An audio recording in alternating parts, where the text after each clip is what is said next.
Bom dia a todos.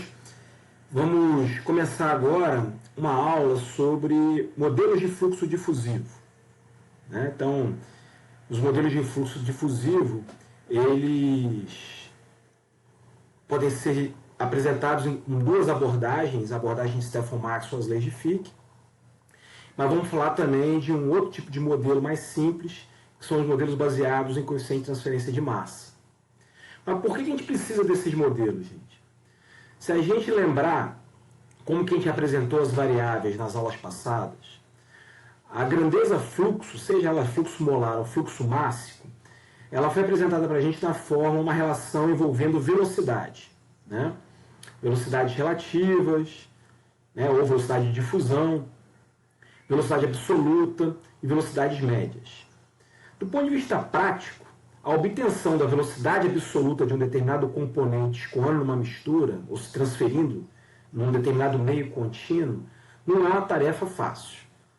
Não é uma tarefa fácil. Quando a gente mede, mesmo quando a gente está medindo com um tubo de Pitot, quem fizer LEC 1 vai fazer o experimento do tubo de Pitot, que é um tubinho mais ou menos em L, você pode posicionar o tubo de Pitot em diferentes pontos do tubo, mais próximo da parede, mais próximo do centro. Mas o que o tubo de Pitot está medindo ali? Ele está medindo a velocidade em cada ponto em relação ao raio do tubo. Só que essa velocidade que ele mede, ele não distingue se é a velocidade da água ou do sal que está ali solúvel na água. Ele não distingue, ele mede a velocidade média da mistura naquele ponto. E aquele perfil de velocidades, ele se deve à transferência de momento com as paredes, principalmente se for escoamento laminar.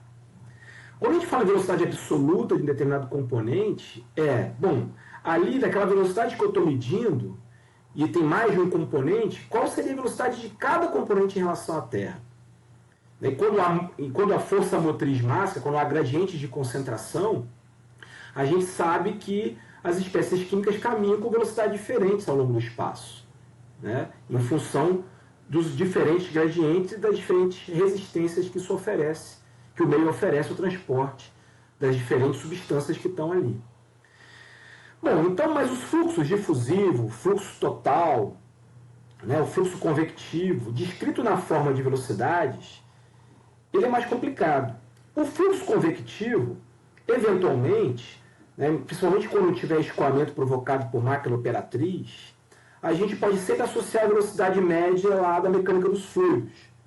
Então, ou a gente mede com tubo de Pitot, ou a gente assume escoamento pistonado e fala que ao longo de todo o escoamento a velocidade média da mistura é a mesma. A gente consegue medir, mas a velocidade individual não. O que torna aquela definição de fluxo difusivo como a concentração vezes a velocidade absoluta da substância menos a velocidade média da mistura, uma equação com pouca utilidade do ponto de vista de engenharia, do ponto de vista de conta. Então, nós somos engenheiros, a gente precisa codificar o comportamento. Então, surgiu a necessidade de relacionar o fluxo difusivo com variáveis mensuráveis, com variáveis que estão ali, que eu quero acompanhar num determinado equipamento, num determinado fenômeno. Que variáveis são essas? As clássicas: temperatura, pressão, composição. Então, esses modelos de fluxo, a gente chama de equações constitutivas. Seja fluxo de momento, que é a equação de Newton, modelo de Newton, é a equação constitutiva do balanço de momento. A lei de Fourier, que é a equação constitutiva da transferência de calor. E aí a lei de Fick, ou a abordagem mais geral, que é a abordagem de Stefan Maxwell, são as equações constitutivas da transferência de massa. Nada mais são do que propostas com algum embasamento fenomenológico para relacionar o fluxo difusivo com as variáveis de processo. Então esse é o desafio da aula de hoje. Então vamos tentar entender o que foi feito, ao longo da história. Então esse aí é o nosso camarada Fick, Adolf Fick. Para aqueles curiosos, eu disponibilizei o artigo original do Fick lá para vocês, uma raridade, que é Journal of Membrane Science, reedita, acho que em 95, 98, mas eu tinha esse artigo comigo, E é um artigo histórico importantíssimo para nós, engenheiros químicos. Né? Então, deixei lá para vocês, acho que vale a pena baixar. Bom, então, o FIC, na verdade, ele já pegou trabalhos anteriores, foi o trabalho do Graham. Né? O Graham fez alguns trabalhos experimentais e começa a ter as primeiras relações de causa e efeito para o movimento molecular, né? O movimento molecular de espécies químicas no meio contínuo. Mas aí o FIC organiza uma coisa um pouquinho mais elaborada. Aqui já é uma adaptação do experimento, não sei se o FIC fez exatamente isso, mas imaginem o seguinte, imaginem que eu tenho aqui um escoamento, vocês estão vendo o pontinho vermelho aí na tela? Ou vocês preferem a setinha?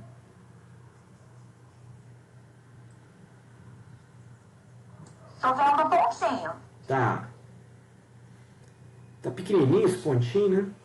Mas enfim, vamos lá. Então aqui você tem um escoamento de água e aqui você tem um tubo capilar e no fundo do tubo capilar eu tenho sal sólido. Tá? Eu tenho uma crosta de sal sólido aqui no fundo.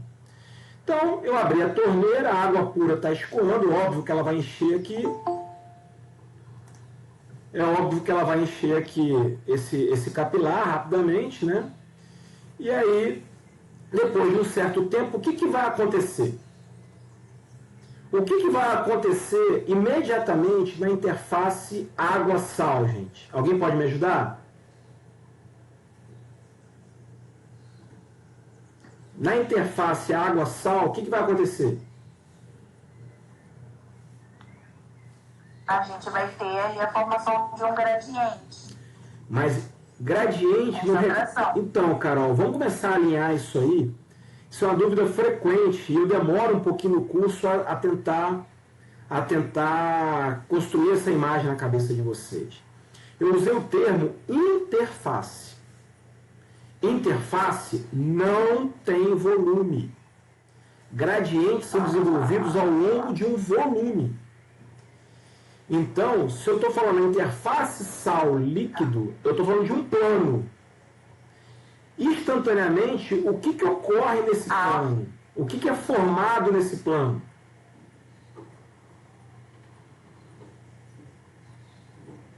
E aí, moçada?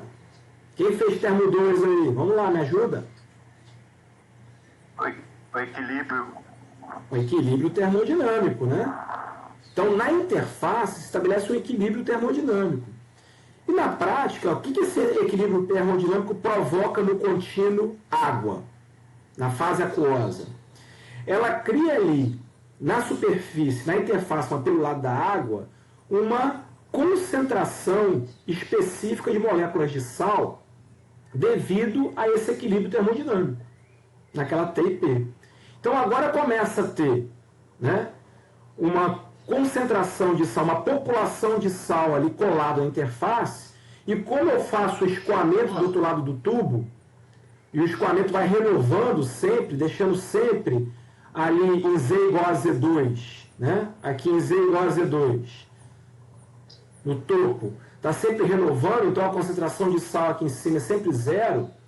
Agora sim, Carol, ao longo desse volume aqui representado pela fase líquida, dentro desse tubo, então a fase líquida é um contínuo, né? A fase sólida é outro contínuo, mas a gente está estudando só a fase líquida. Aí agora sim, o que você desenvolveu, né? O que você tem claramente aí entre a interface com o sal e o topo do capilar? Agora sim o gradiente de concentração. Agora sim o gradiente de concentração. Agora pensando nesse experimento de forma mais moderna, por se tratar de sal, eu poderia instalar aqui, por exemplo, um condutivímetro, uma ponteira que mede condutividade, outra aqui. Eu posso espaçar igualmente ao longo desse tubinho aqui, condutivímetros, que mede a condutividade local. Certo? Você acha que as medidas de condutividade serão as mesmas nas diferentes alturas?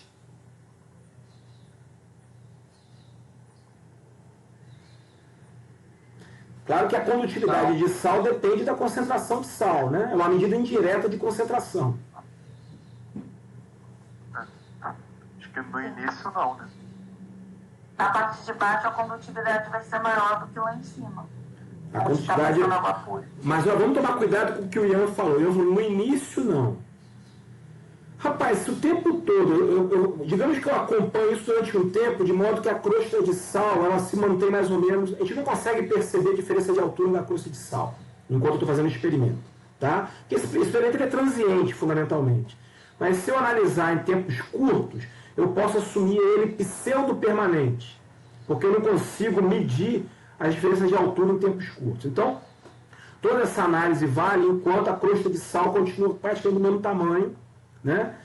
E eu não estou tendo renovação de água aqui, então o tempo todo em Z igual a Z1 eu estou na mesma concentração, em Z igual a Z2 eu estou na mesma concentração.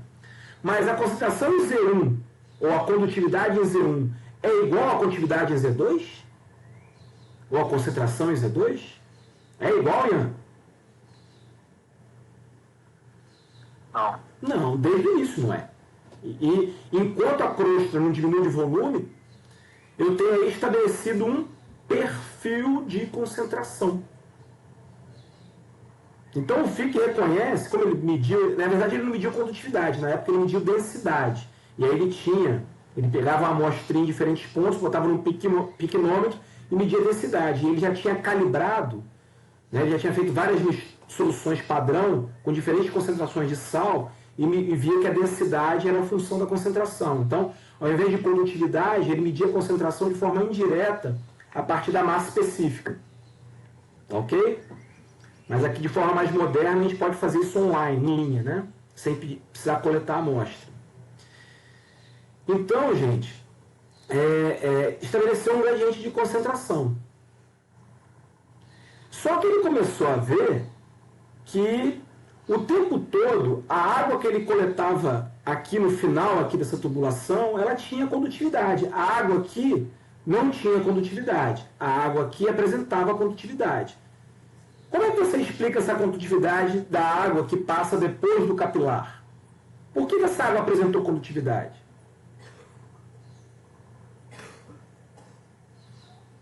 Vamos, gente, me ajuda aí. Por que essa água apresentou condutividade, moçada? Porque o sal está dissolvido na água, né? Então significa...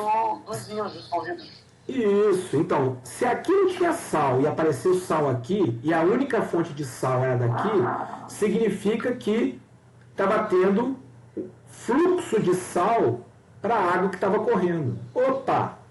O que ele conclui? Né? Ele conclui que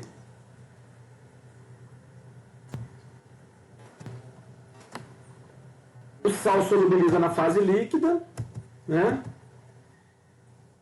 Ele conclui que o fluxo ele aparece na presença de um gradiente de concentração.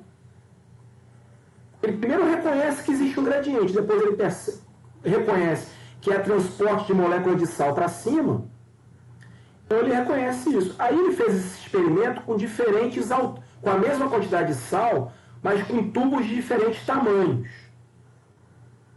Repara, quando ele aumenta o tamanho do tubo, o que ele está alterando? Ele altera a diferença de concentração entre o início e o final do gradiente? Não. Mas quando ele aumenta a distância entre essa diferença, ele está reduzindo o gradiente. Porque gradiente é a derivada da concentração com a posição. Lembra que lembra que vocês viram que um dos fatores que afetam a taxa é a distância percorrida? Por quê? Porque vocês estão... quando você mantém a diferença de concentração e aumenta a distância, na verdade vocês estão reduzindo o gradiente. E ele percebeu que ao reduzir o gradiente, ele reduzia o fluxo. Porque as condutividades ficavam menores lá em cima.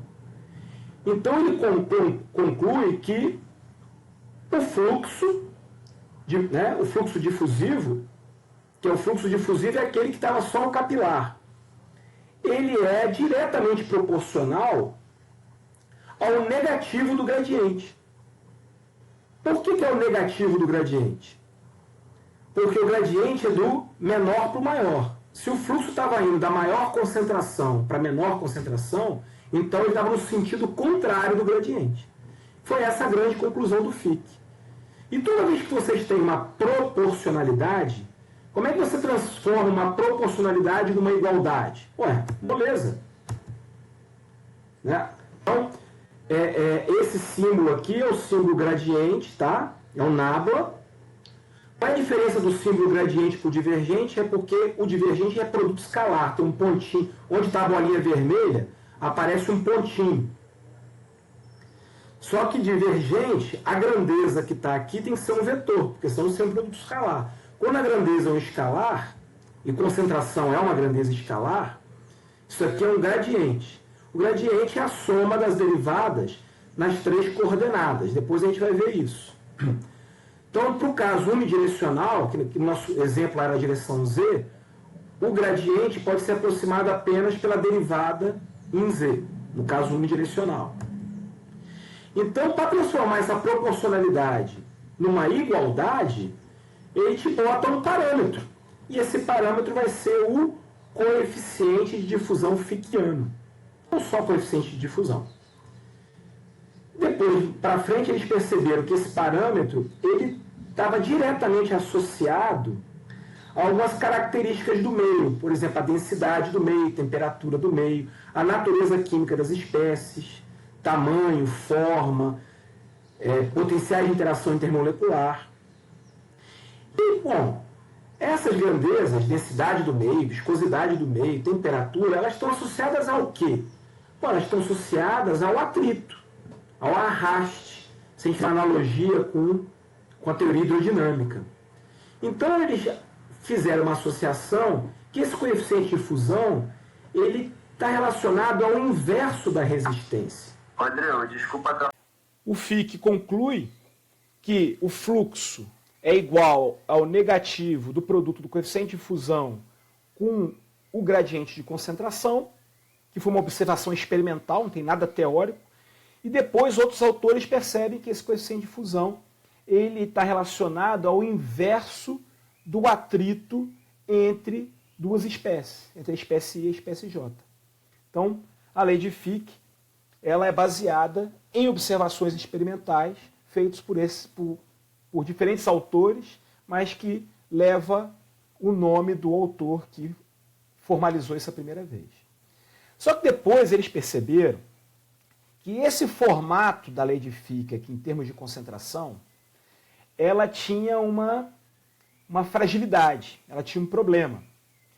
Lembra que pela definição de coeficiente de fusão, quanto que dá a soma dos fluxos difusivos, a soma dos fluxos difusivos de todas as espécies no meio contínuo? Quanto que dá? Vocês fizeram na lista 1? Zero. Se eu fizer a soma dos fluxos difusivos a partir desta definição, não dá zero. Só se a massa específica do meio for constante ao longo de Z. Se ela não for constante, isso não é verdade.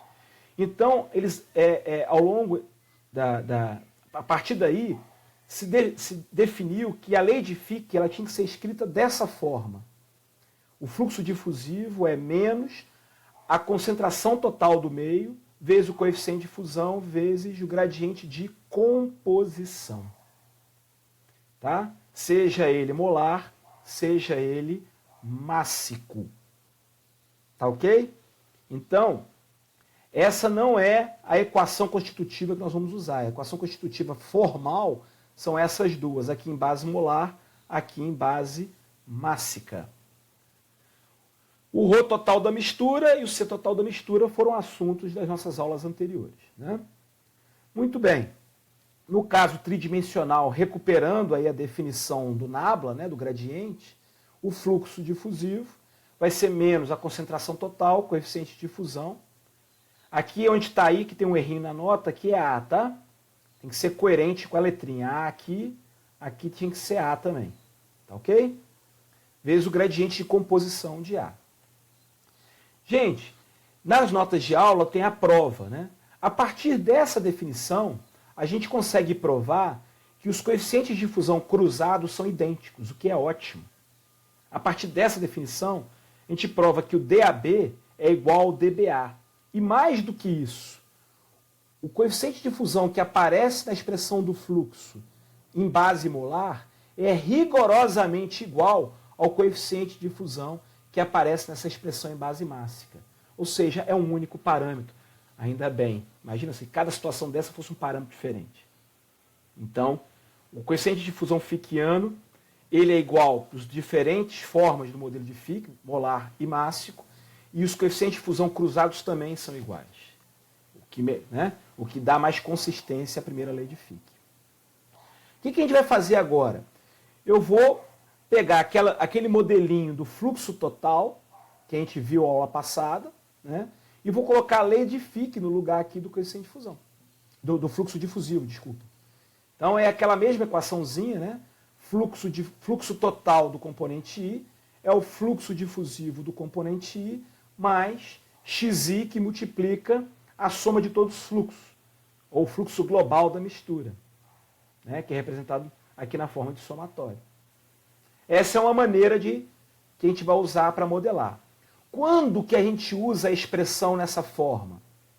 Quando eu reconheço que não há escoamento por máquina operatriz. Quando há escoamento em máquina operatriz, eu gosto mais de usar nossos modelos nesse formato. O fluxo total é a mesma definição, tá? Fluxo total é o fluxo difusivo usando a lei de Fick, mais o fluxo advectivo ou convectivo, mas usando a sua própria definição, que é CI vezes a velocidade média da mistura.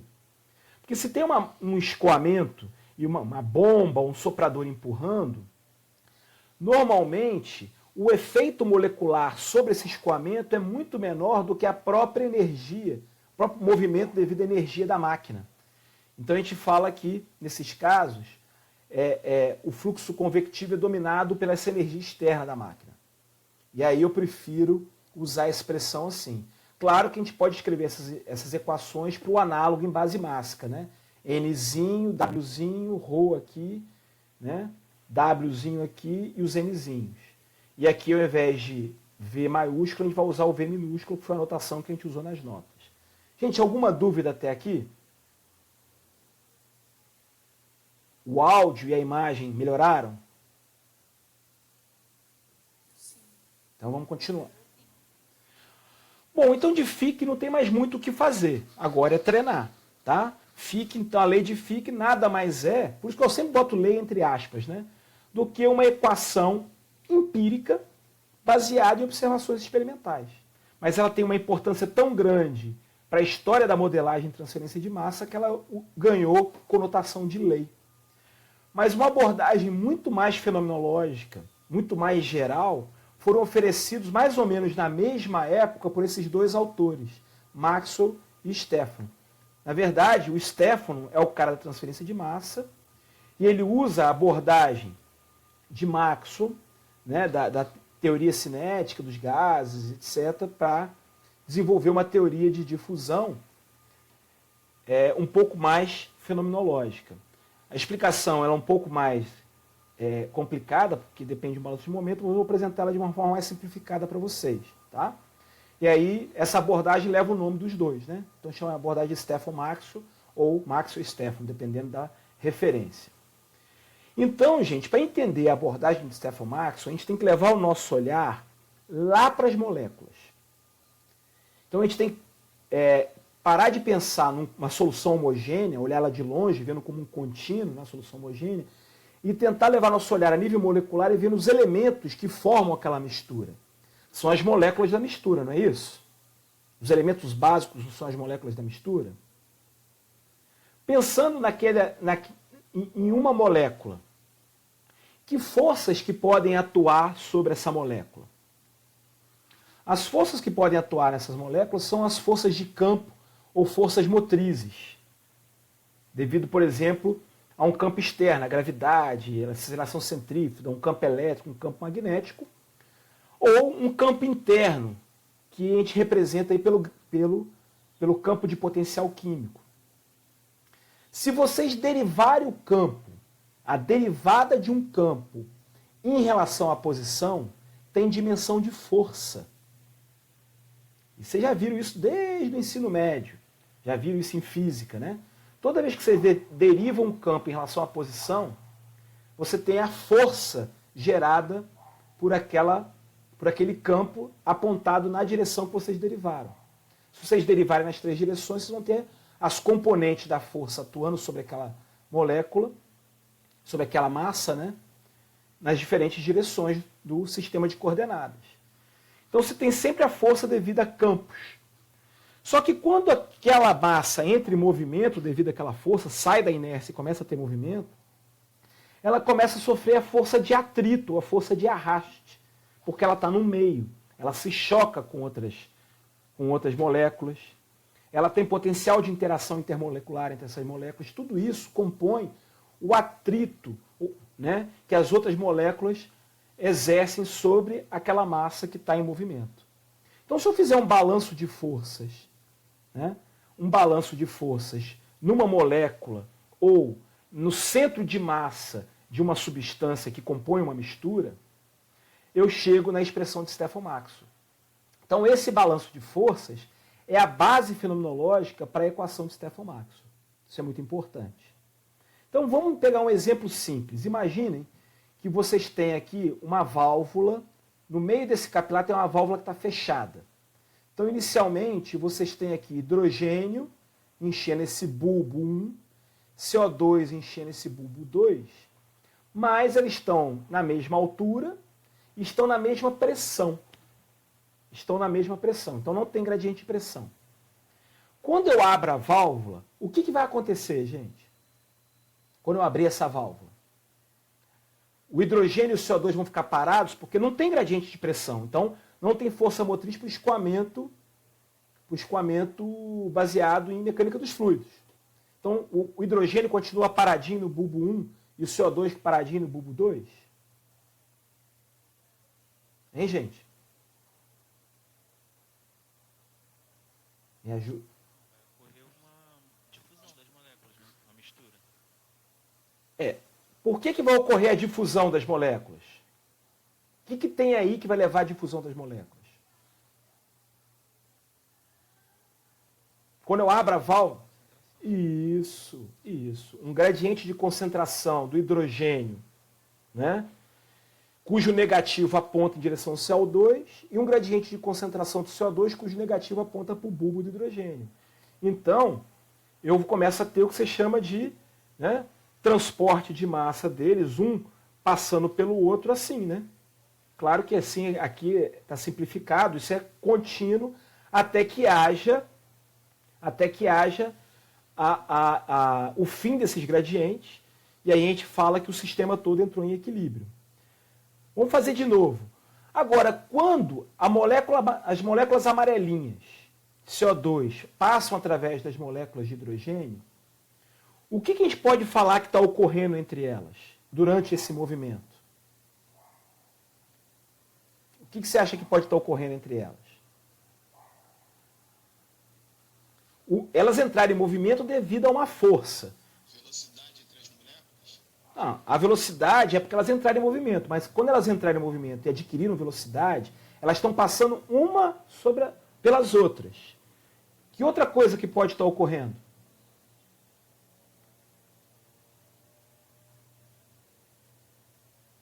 Pode ocorrer, tipo, uma interação, né? Como se fosse uma colisão, não é isso? Colisões, interações que caracterizam o que do ponto de vista de escoamento?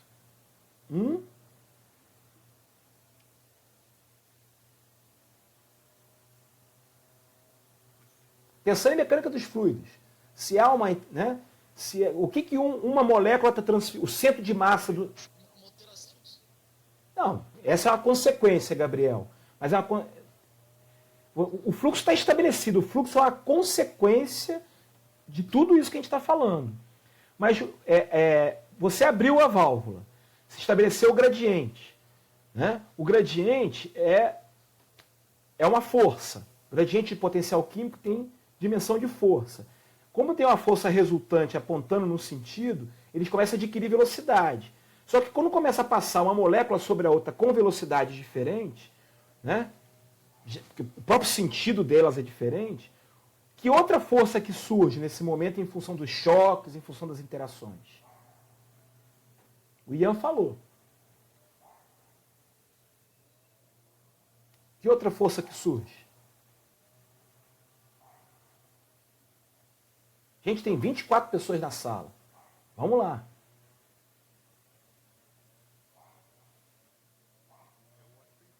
O atrito entre as moléculas, gente. E vamos lá, moçada. Participe mais da aula, porque senão vai ficar muito chato.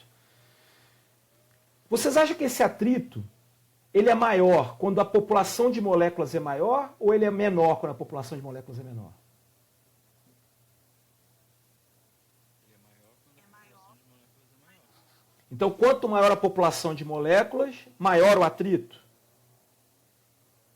Isso, né? Quando a velocidade relativa, né? Aí sim, a diferença da velocidade, a velocidade relativa entre eles, não sobre a média, tá?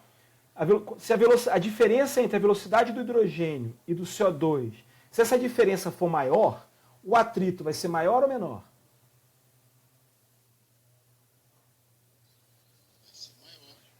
Quanto mais... porque os choques vão ser mais frequentes. Então, quanto maior essa diferença de velocidade, maior o atrito. Olha o que vocês concluíram. Vocês concluíram que a força de atrito ela é proporcional à população da molécula 1 e da molécula 2 e proporcional à diferença de velocidades entre elas.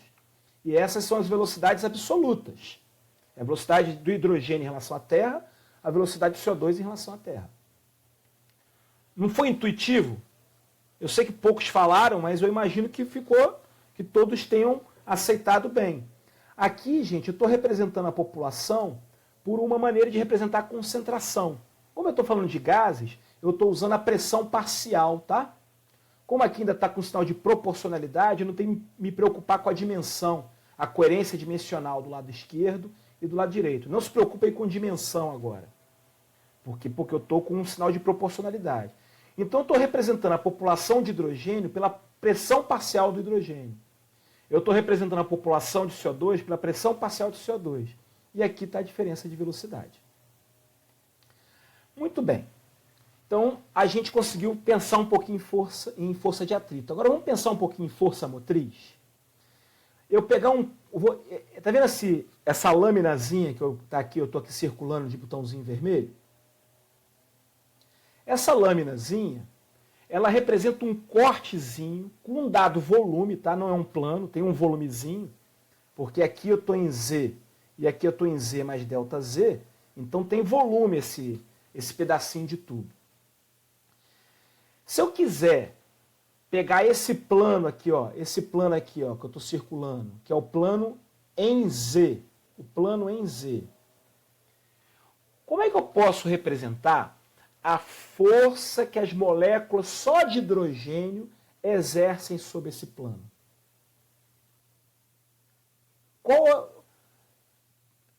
Pressão vezes área não dá dimensão de força? Sim.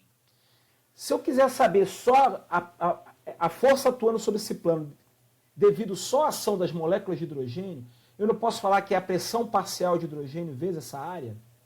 Essa areazinha aqui? Sim. Beleza. Em Z mais delta Z, eu posso fazer a mesma coisa, não posso? Então eu posso dizer que a diferença da força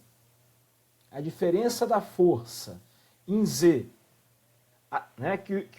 a diferença de força, que depende da energia que as moléculas de hidrogênio têm ali em Z, pela força que ela consegue desenvolver em Z mais delta Z, se há uma diferença de forças nesses dois planos, é porque ao longo do caminho o hidrogênio perdeu energia. A intensidade do campo de hidrogênio diminuiu. Se ela perdeu energia ao longo do caminho, sinal que ela perdeu energia para quem? Perdeu energia porque ela transferiu o momento para o CO2. Olha que lindo. Então, essa diferença aqui, ela é proporcional ao atrito, que é a única maneira dela transferir momento, pelo atrito. Então, tem essa proporcionalidade. Se eu levar agora esse elemento de volume para zero, né, levando delta Z, dividindo, né, essa equação por delta Z, ou melhor, dividindo essa equação pelo volume, que é a área vezes ΔZ. Então eu vou dividir esse lado por ΔZ e vou dividir esse lado por ΔZ. Como esse volume, como aqui está o sinal de proporcionalidade, eu não preciso me preocupar com o lado direito, tá? Enquanto tiver proporcionalidade, eu posso mexer só de um dos lados. Tá claro para vocês isso, gente? Eu posso mexer do lado direito ou não, porque por enquanto eu não criei nenhuma igualdade.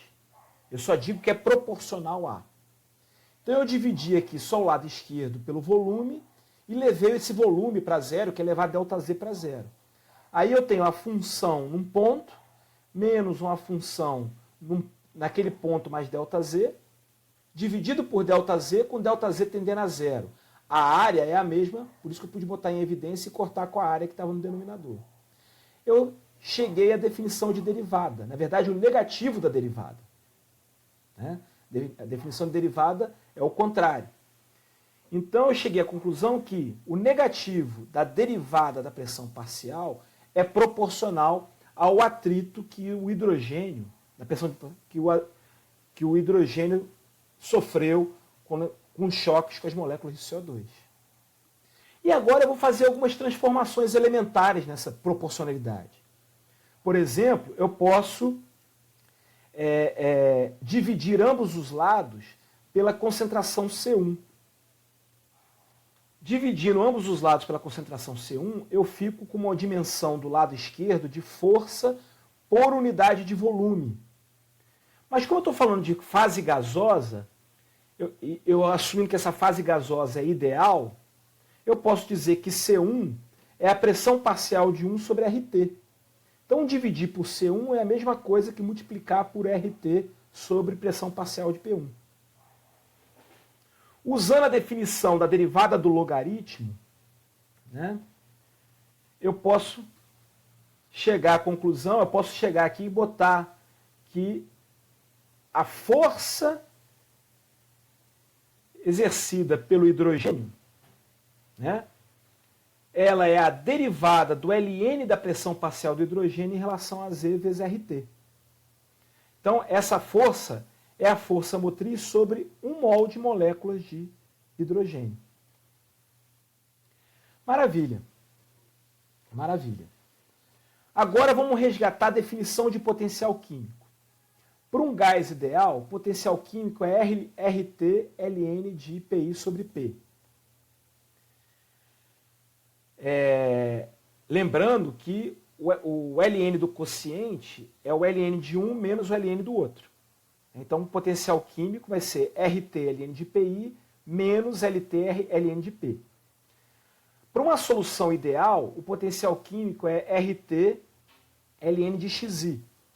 Para uma solução real, o potencial químico é RT ln de AI, onde AI é a atividade do componente I na mistura. A atividade se relaciona com composição a partir da definição do quê? Do coeficiente de atividade. Eu não consigo fazer uma revisão disso agora para vocês, que isso aí é matéria de termo 2.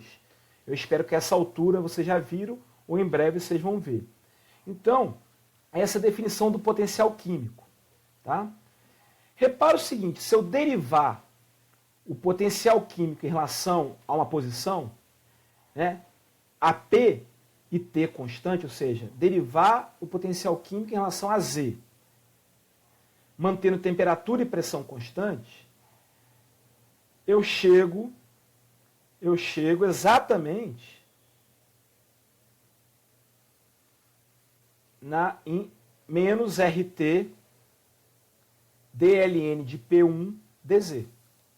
Então, o que a gente conclui? A gente conclui, então, que, na verdade, a força motriz para a transferência de massa é o negativo do gradiente de potencial químico, pelo menos ali para os gases ideais. Generalizando para gases reais, eu posso dizer, né, que a força motriz é o negativo de RT sobre a atividade derivada da atividade do componente I em relação a Z. Repara que, por essa abordagem, gente, a gente já chegou numa conclusão muito mais robusta e fundamental do que a conclusão experimental do Fick. Experimentalmente, o Fick chegou à conclusão que a força motriz para transferência de massa era o gradiente de concentração, mas essa definição é limitada. Formalmente, a força motriz para transferência de massa é o gradiente de potencial químico. Alguma dúvida até aqui, moçada? Posso continuar?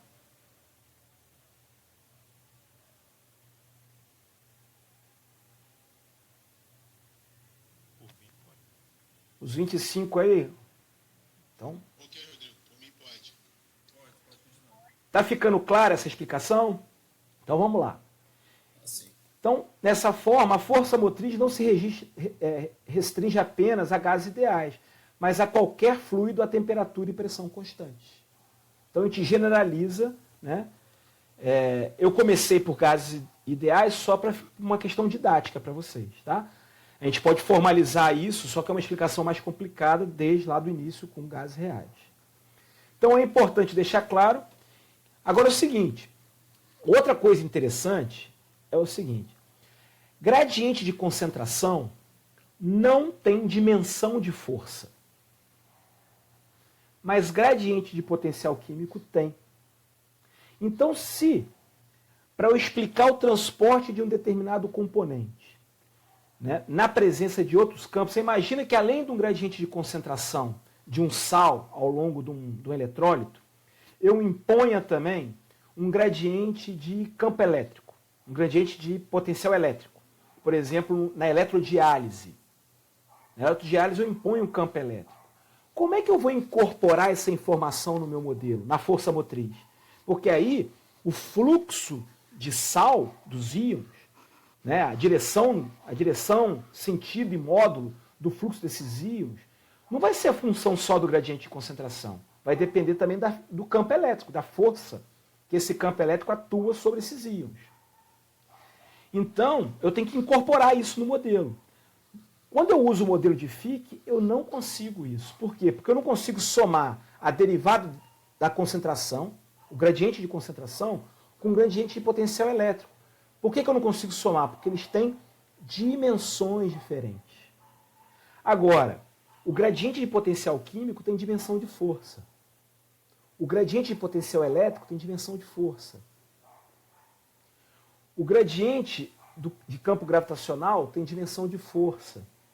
Então eu consigo somar esses gradientes numa maneira de tentar incorporar o efeito desses outros gradientes sobre o transporte individual de uma determinada espécie. Um campo centrífugo, por exemplo, uma ultracentrífuga, e assim por diante. Então, o modelo de abordagem de Stefan-Maxwell, além de trazer um formalismo para a representação da força motriz para a transferência de massa, ela permite também que na modelagem eu incorpore outros possíveis efeitos, outros possíveis campos de força que podem estar atuando sobre aquele componente. Então ela é muito mais robusta. Então está aqui alguns exemplos, né? Gradiente de pressão, quando eu penso em pressão vezes área, é um gradiente de força, os campos centrífugos, campo potencial elétrico, né? E o próprio gradiente de potencial químico. Então, nesses casos mais complexos, eu digo que a força motriz é a soma das forças individuais, que também é uma aproximação, tá? Mas pelo menos eu consigo, né, incorporar de alguma forma essas informações na minha modelagem. Bom, mas nesse curso, gente, a gente não vai ver problemas desse tipo. No nosso curso, a gente só vai ver problemas envolvendo apenas o gradiente de potencial químico. Então vamos retornar. Ainda olhando no caso unidirecional,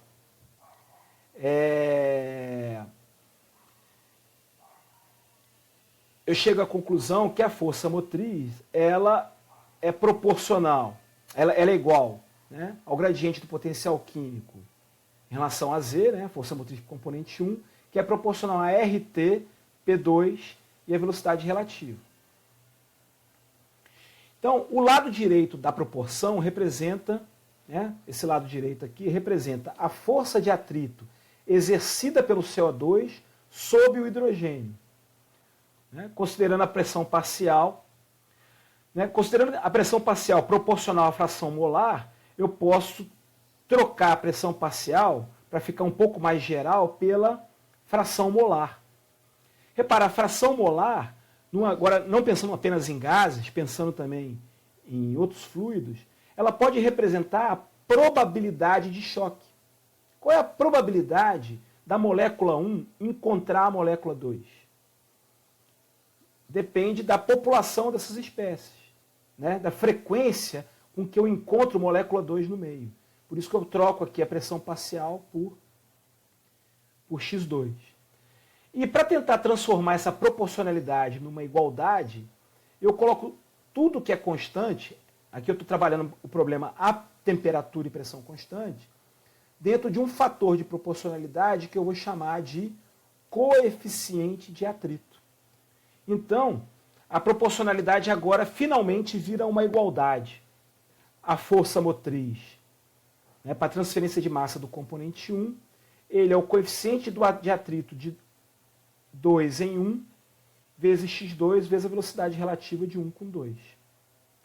Se eu quiser estender isso para misturas multicomponentes, eu posso falar que 1 ele sofre o atrito das moléculas 2, mas se tiver uma molécula 3 no meio, um terceiro componente, eu posso dizer também que ele sofre o atrito da molécula 3. Se tiver uma molécula 4, ele sofre também um atrito com a molécula 4.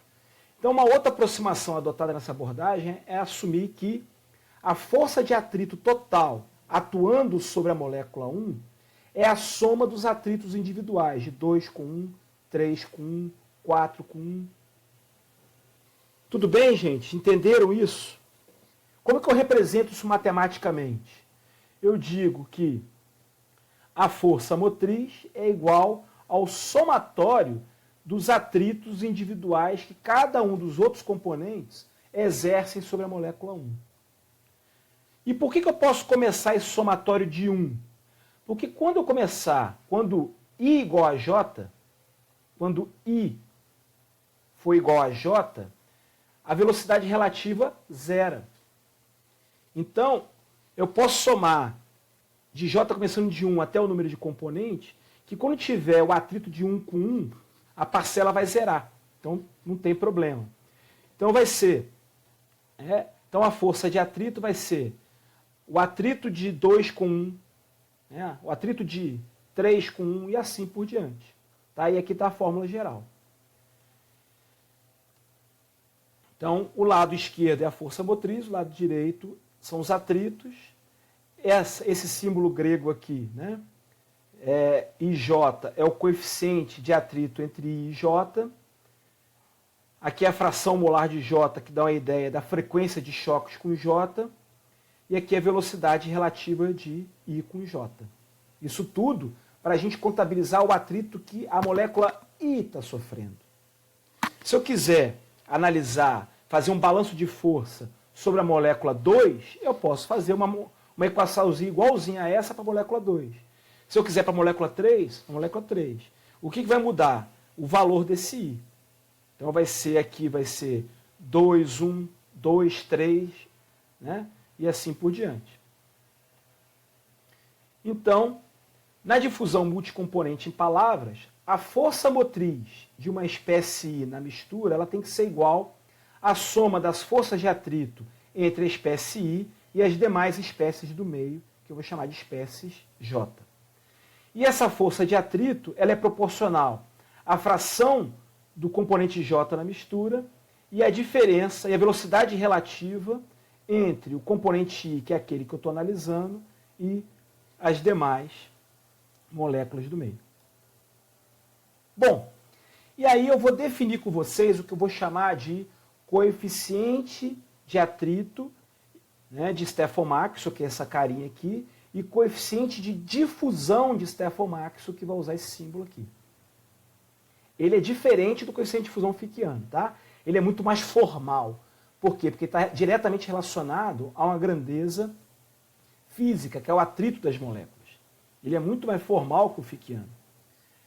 Então, a gente vai definir o coeficiente de difusão de Stephan-Maxwell como RT dividido pelo coeficiente de atrito. Então, o coeficiente de difusão IJ vai depender do atrito IJ. Tá? A difusividade é o coeficiente de difusão de Stefan-Maxwell e é inversamente proporcional ao atrito. Então, gente, finalmente vocês têm aqui a equaçãozinha de Stefan-Maxwell, só que escrita em termos de velocidade e na ausência de campos externos, né? Eu estou assumindo que aqui ela está unidirecional, que só está na direção z, e na ausência de campos externos.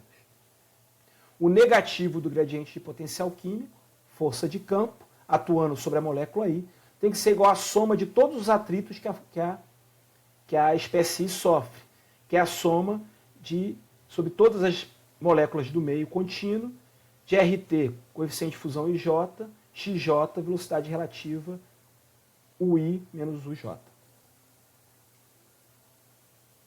Passando o RT para o outro lado, essa é a equação de Stefan-Maxwell unidirecional na ausência de campos externos. Beleza? Vou brincar um pouquinho, porque repara, gente, escrito dessa forma, a equação de Stefan-Maxwell ela tem pouca utilidade para engenharia. Lembra aquele mesmo comentário que eu fiz no início da aula, que é muito difícil obter essas velocidades individuais, né? Velocidade de uma espécie no meio. É muito difícil. Então, eu tenho que fazer algumas modificações dessa expressão para ela se tornar útil. Por exemplo, eu vou multiplicar ambos os lados dessa equação por xi. Então, eu vou multiplicar xi aqui. Como xi é a composição só do componente i, não depende de j, eu posso entrar com ela para dentro do somatório aqui do lado direito. E aí vai aparecer o xi aqui do lado direito. Tempo aí para vocês entenderem o que foi que eu fiz.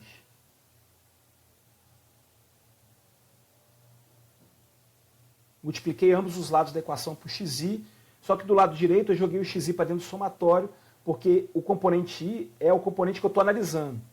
Então ele não depende do contador j, então ele pode entrar para dentro do somatório. Pensando em mistura binária, eu posso escrever essa expressão para o componente 1, que é essa que está em amarelinho, e posso escrever uma outra expressão para o componente 2. Certo? Então, brincando um pouquinho com essas duas expressões, o lado direito da equação aqui em amarelinho é a força de atrito que a molécula 2, né, exerce, que um mol de molécula 2 exerce em um mol de molécula 1. O lado direito da equaçãozinha que está aqui em azul é o atrito que um mol de molécula 1 exerce em um mol de molécula 2. Como elas são atritos cruzados, há de se esperar que esses atritos sejam iguais, né? Pela conservação de momento. Esses atritos são iguais. Então, pela igualdade desses atritos, eu concluo que o coeficiente de difusão de Stefan-Maxwell, os coeficientes de difusão de Stefan-Maxwell cruzados também são iguais. A mesma característica que a gente observou os coeficientes de difusão fickianos, o que é ótimo. Tá? Então, eu chego à conclusão que D de Stefan-Maxwell 1,2 é igual a D de Stefan-Maxwell 2,1. Beleza? Muito bem. Vamos trabalhar um pouquinho essa equação. Vamos multiplicar agora ambos os lados dessa equação pela concentração total, por C total. Ó. C total também não depende do contador J, então do lado direito ele pode entrar para dentro do somatório. E eu joguei o xi e o xj, eu joguei para dentro do parêntese, e joguei o C total também para dentro do parêntese. Então está aqui o C total do lado esquerdo, e está aqui o C total, né, do lado direito. Não alterou. Mas se a gente lembrar que C total vezes xi é CI, e CI vezes UI é NI, é o fluxo total, lembra da lista 1, da primeira aula? Então, então vai ficar aqui, esse carinha aqui que eu estou circulando, ó, ele vai virar quem? XJNI. Olha esse carinha aqui eu posso pegar o C total, multiplicar por XJ, vai virar CJ. CJ vezes o J é NJ. Então vai ficar XI, NJ. Então, eu finalmente consegui expressar a equação de Stefan-Maxwell na sua forma de fluxo. Agora essa equação começa a ter utilidade para nós, né? A força motriz, então repara que do lado esquerdo representa a força motriz por unidade de volume de mistura. Né? Se você fizer análise dimensional aqui, do lado esquerdo, vai ter dimensão de força por volume total. Então, óbvio que cada termo do lado direito também tem dimensão de força por volume. Essa é a equação de Stefan-Maxwell em termos de fluxo total. Mas vamos brincar um pouquinho com esse parênteses aqui, gente? Vou brincar com vocês aqui um pouquinho com esse parênteses. Então, esse parênteses que tem é XJNI menos XINJ. Lembrando que quem é NJ? NI, né? Quem é NI? NI não é o fluxo difusivo mais o fluxo convectivo? E o fluxo convectivo é XI vezes N total? Então, abrindo esse termo, fica XJ, que multiplica JI, mais XJ, XI, NI. E agora esse termo aqui, ó, fica XI, JJ, menos XI, XJ, N total. Repara que esse termo aqui e esse termo aqui são idênticos, porém com sinais trocados. Então, a gente conclui que esse parêntese escrito em termos de fluxo total, ele pode ser escrito em termos de fluxo difusivo apenas. Tanto faz. Tanto faz trabalhar a equação de Stefan-Maxwell em termos de fluxo total, como trabalhar a equação de Stefan-Maxwell em termos de fluxo difusivo. Bom, então a conclusão que a gente chega é que tanto faz escrever a equação de Stefan-Maxwell em termos dos fluxos totais, como escrever na forma dos fluxos difusivos, né? Então eu vou fazer para vocês aqui, vou abrir a equação de Stefan-Maxwell por caso particular de uma mistura ternária. Então eu vou fazer para um componente 1, então potencial químico componente 1, X1, e estou fazendo aqui, ó, esse aqui é o termo do atrito de 2 com 1, esse aqui é o termo do atrito de 3 com 1. Fica assim o termo. Eu posso fazer também para o componente 2. Então vai ter a força motriz do componente 2, tem que ser igual à força de atrito de 1 com 2 e a força de atrito de 3 com 2. Eu poderia fazer para o componente 3, mas por que eu não fiz? Porque eu nunca poderei resolver simultaneamente as três equações, porque elas vão ser linearmente dependentes. Então, se eu tenho 3 componentes, eu só posso escrever 2 equações de Stefan-Maxwell, resolver simultaneamente 2 equações de Stefan-Maxwell. E assim por diante. Se eu tiver 4, eu só posso escrever 3. Se eu tiver 2 componentes, eu só posso escrever uma, que é o que a gente vai fazer agora. Para uma mistura binária, eu só posso fazer ou para o componente 1 ou para o componente 2. Aqui eu escolhi fazer para o componente 1. A força motriz sobre o componente 1 na mistura binária é igual à força de atrito que 2 exerce sobre 1. Dúvidas? Eu tenho, professor. É uma pergunta meio boba, talvez, mas eu considero o solvente um componente? Claro! Carol, você está num contínuo. Você está num contínuo. No contínuo, todo mundo que compõe o contínuo é um componente da mistura. Beleza. Tá bom? Obrigada. Bom, aí, gente, eu botei aqui nessas caixinhas brancas, azuis e laranjinha aqui, que vocês estão vendo, são expressões auxiliares. O que eu fiz aqui nessa caixinha branca? Regra da cadeia. A derivada do potencial químico do componente 1 em relação a Z é a derivada do potencial químico em relação à composição vezes a derivada da composição em relação a Z. Regra da cadeia. Alguma dúvida? Não. Vocês fizeram a lista 1, essa demonstração da caixinha azul, né? A soma dos fluxos difusivos num contínuo, numa mistura, tem que dar 0. Então, no caso binário, eu posso dizer que J2 é menos J1. Não posso? Então vai ficar J1 mais J2 tem que dar 0. Então J2 é igual a menos J1. Vocês concordam? Bom, e pela definição de potencial químico, o potencial químico do componente I é RTLN de AI. Certo?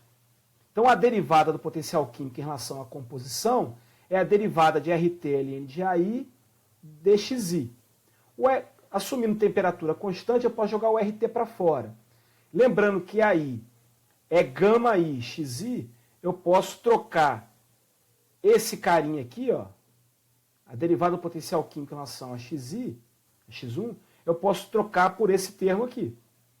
RT dln de gama I xi. Lembrando agora da propriedade de logaritmo, que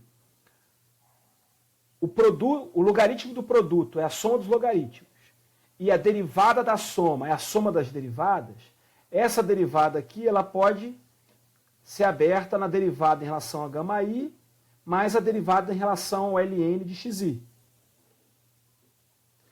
A propriedade da derivada do logaritmo. A derivada do logaritmo é 1 sobre a função, derivada da função, vezes a derivada da função. Que é esse termo que está aqui. Como a função é o próprio xi, a derivada de xi em relação a x é igual a 1. Então, o que vira essa derivada aqui? Fica dln de gama I xi mais 1 sobre xi.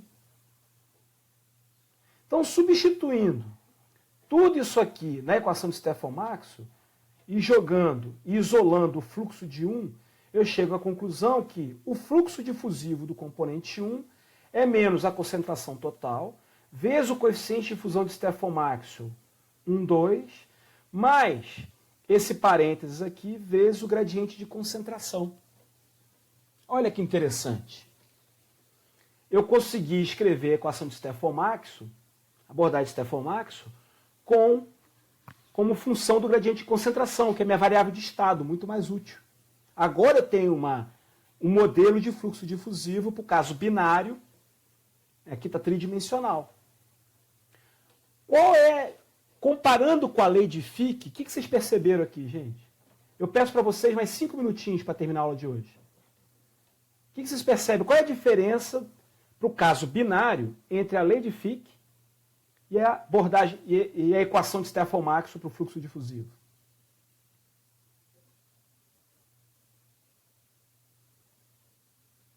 Olhando para a equação puramente, a gente vai ter o coeficiente de atividade, né?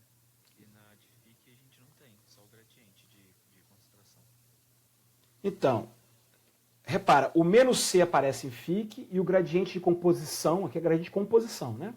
Ele aparece do Fick. A diferença é que o coeficiente de fusão é outro e aparece esse parênteses aqui, que vem porque a força motriz não é o gradiente de concentração, a força motriz é o gradiente de potencial químico.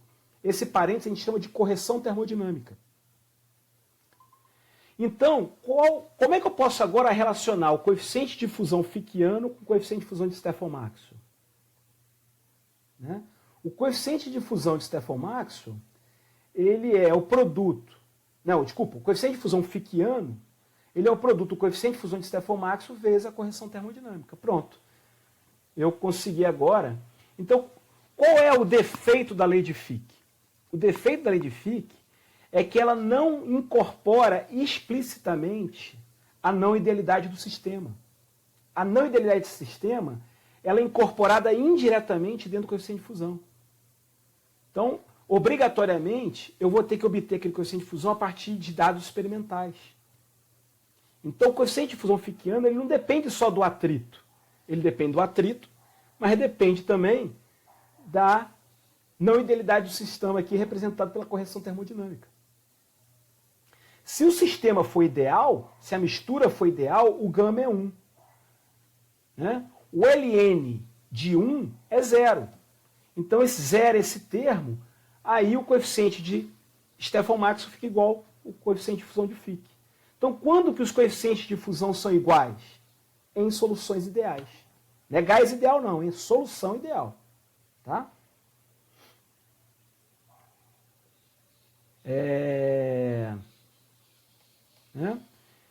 Então, esse é o caso particular da lei de Stefan-Maxwell. Então, a lei de Stefan-Maxwell, ela se iguala à lei de Fick só no caso particular de quando o nosso meio contínuo, o meio, né, toda a mistura que compõe o meio difusional, ele pode ser assumido uma solução ideal. No caso unidirecional, você tem aqui, né, a equação de Stefan-Maxwell para transporte ocorrendo ao longo de soluções ideais. Então, agora fica muito mais fácil a gente fazer uma crítica contundente à lei de Fick. Primeiro que a lei de Fick, ela não tem inicialmente ela não tem a sua versão para misturas multicomponentes. Então, eu só consigo usar ela no caso binário. Ou em casos muito particulares, que eu estou acompanhando a difusão de um determinado componente que está em traços num contínuo, numa mistura, né? Então eu posso assumir todos os outros componentes, como a Carol gosta de chamar de solvente, né? Como um pseudocomponente, e aí eu posso usar Fick de forma aproximada, né? A relação, o coeficiente de fusão fickiano é a correção termodinâmica vezes o coeficiente de fusão de Stefan-Maxwell. Certo? Então, eu posso usar Fick também quando eu estou estudando o transporte de um componente que está em infinita diluição no meio contínuo. E, óbvio, né? Aquilo que eu tinha falado antes, a lei de Fick, ela não pode ser usada quando eu tenho outros campos externos atuando sobre a espécie que está se transportando. Na presença de outros campos externos, obrigatoriamente eu vou ter que usar a abordagem de Stefan-Maxwell. Aqui é um exemplo, gente, né, de como que o coeficiente de difusão, tanto de Stefan-Maxwell como de Fick, variam com a composição da mistura. Tá? Então aqui no eixo X, no eixo das abscissas, eu tenho composição. No eixo da ordenada, eu tenho valores experimentais de coeficiente de fusão em fase líquida. Para mistura N-hexano, N-hexadecano. São dois hidrocarbonetos, sem grupos associativos, né? Apesar de ter uma diferença de tamanho aí, eles formam uma solução próxima de uma solução ideal. Repara que o amarelinho, os pontos amarelinhos, que são os valores do coeficiente de fusão de Stefan-Maxwell, são muito próximos do coeficiente de fusão fickiano representado pelas bolinhas azuis. Ambos dependem de composição. Ambos dependem de composição. E como a solução é muito próxima de uma solução ideal, o gama dessa solução nessa faixa de em toda a faixa de concentração é muito próximo de 1, ao longo de toda a faixa de concentração, os coeficientes de fusão são muito próximos, praticamente iguais. Por quê? A correção termodinâmica é praticamente 1. Então eu posso dizer que os coeficientes de fusão são parecidos. Mas agora, o mesmo gráfico para a solução etanol-água. Todos vocês sabem que etanol-água é uma solução altamente não ideal. Olha que interessante.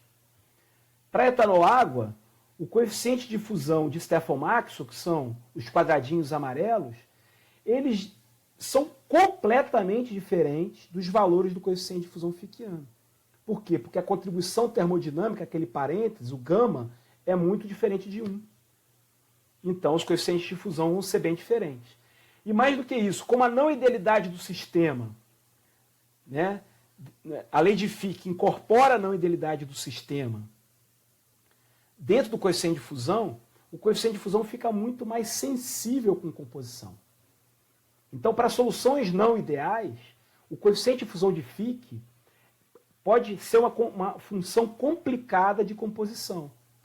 Como o coeficiente de fusão de Stefan-Maxwell depende só do atrito, ele também, óbvio, a gente sabe que o atrito depende da população de moléculas, mas é uma dependência muito mais suave, muito mais discreta. Tá? São essas duas conclusões que a gente chega aqui. Então aqui acetona água, a gente pode ver, repara, o atrito, pensando só em atrito, representado aqui pelo coeficiente de Stefan-Maxwell, à medida que eu aumento a concentração de acetona, o atrito vai aumentando. Mas olha o que acontece com o coeficiente de fusão de Fick. Ele vai diminuindo. Por quê? Porque a não idealidade do sistema ela está no sentido contrário do atrito. Né? Porque você tem aí um desvio negativo da lei de Raoult, provavelmente, nessa solução. Então, gente, é isso que tem que tomar muito cuidado. Então, você tem dois modelos que vocês podem usar. O Stefan-Maxwell ele é mais geral. O Fick ele é menos geral. Mas também é muito útil, principalmente se a solução for não ideal. Lembrando que quanto maior a não idealidade do sistema, melhor eu vou ter que descrever a dependência do coeficiente de fusão com a concentração. Porque se eu estou estudando o transporte de massa de um componente, é sinal que a concentração dele está variando com a posição. Se eu estou usando o FIC e a concentração está variando com a posição, se a solução for muito não ideal, o coeficiente de fusão também pode estar variando. Então, fica essa mensagem importante. Toda vez que eu usar FIC, Stefomaxo também, mas FIC é mais pronunciado. Eu tenho que sempre conhecer a dependência do coeficiente de fusão com a composição para fazer um cálculo um pouquinho mais rigoroso. Eu não posso assumir o coeficiente de fusão constante ao longo do meu contínuo, ao longo do meio difusional. Beleza, moçada?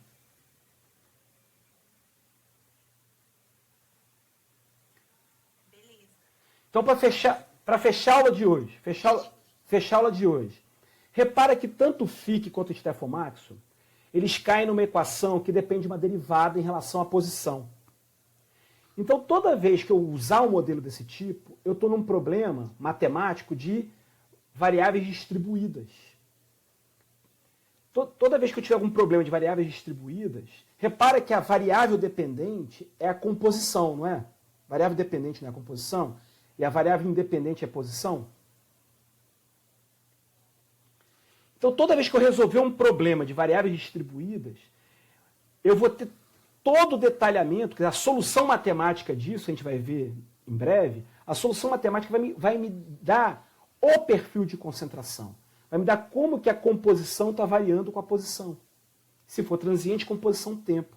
Então, toda vez que eu resolver o problema usando uma abordagem, seja de FIC, seja de Stefomaxo, eu vou ter um detalhamento do sistema que eu estou estudando, um detalhamento daquele contínuo muito maior. Eu vou saber como é que a concentração está variando no espaço. Com o modelo de fluxo, né, conhecendo o gradiente de concentração, jogando no modelo de fluxo, eu vou saber como que o fluxo das espécies nas 3 direções estão variando no espaço. É uma informação riquíssima, riquíssima para o dimensionamento de equipamentos.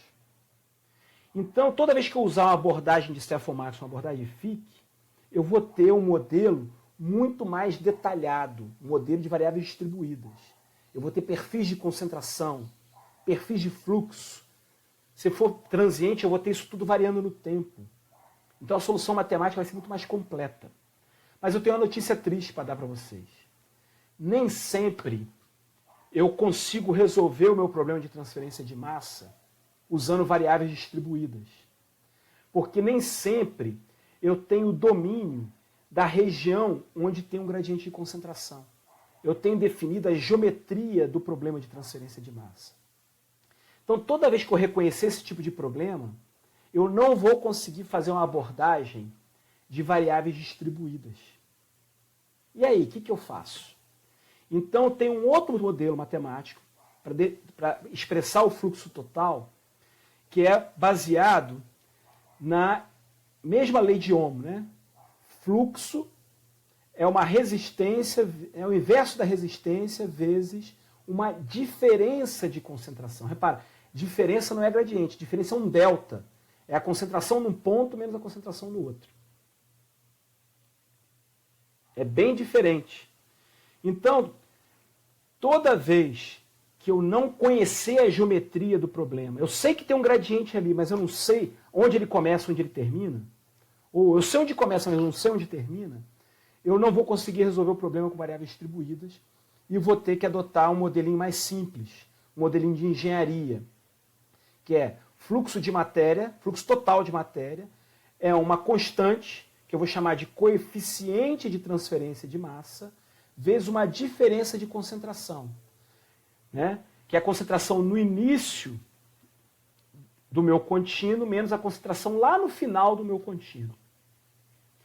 Professor, eu posso usar essa abordagem quando eu conheço a geometria? Pode. Mas lembre-se, toda vez que você usar essa abordagem, você está perdendo informação. Você está perdendo o gradiente de concentração, você não vai conseguir chegar a um gradiente de concentração, não vai conseguir chegar a um gradiente de fluxo. Essa é uma saída honrosa para a gente ter algum dado de fluxo. Bom, mas que hipótese está por trás dessa simplificação? A hipótese que está por trás dessa explicação está nesse primeiro quadrinho branco aqui. Eu assumo, eu não sei onde que está, eu não sei dimensionar onde está o gradiente de concentração, mas eu estou assumindo por hipótese que ele é linear. Ou seja, que a concentração varia linearmente com a posição. Eu assumo isso por hipótese, eu faço essa aproximação. Quando o meu perfil de concentração é linear, aí quando eu derivo em relação à posição, eu caio numa reta. Né? Eu caio numa reta e posso representar o fluxo. E aí o fluxo é constante e depende desse delta de concentração aqui. Certo? Repara que esse modelinho que a gente apresentou, que está aqui em laranja, ele é muito parecido com o modelinho que vocês usaram em calor. Quando que vocês usavam esse modelinho em calor? Vocês lembram? Que modelo é esse aqui para transferir para o fluxo de calor? Vocês usavam ele em que situações? Convectivo, né? Então, mas onde que vocês usavam a teoria do fluxo convectivo de calor? Quando você tinha uma placa e um fluido passa, que ela está numa temperatura, esse fluido passa pela essa placa por outra temperatura e aí ocorre o efeito convectivo. Perfeito, gente. Só que não precisa só ser placa, pode ser tubo. Toda vez que vocês têm um escoamento, e aí vocês reconhecem que nas proximidades daquele escoamento, nos limites daquele escoamento, eu tenho uma superfície que alterava a temperatura na interface, eu sabia que entre lá no seio do escoamento e o fluido que está em contato com a placa, eu reconhecia uma diferença de temperatura. Então ali tinha uma camada limite, mas até onde que essa diferença era significativa? Vocês entraram com o conceito de camada limite térmica. E diziam que o fluxo através dessa camada limite térmica era definido por um H vezes uma diferença de temperatura. Aqui é a mesma coisa. Se eu tiver um escoamento,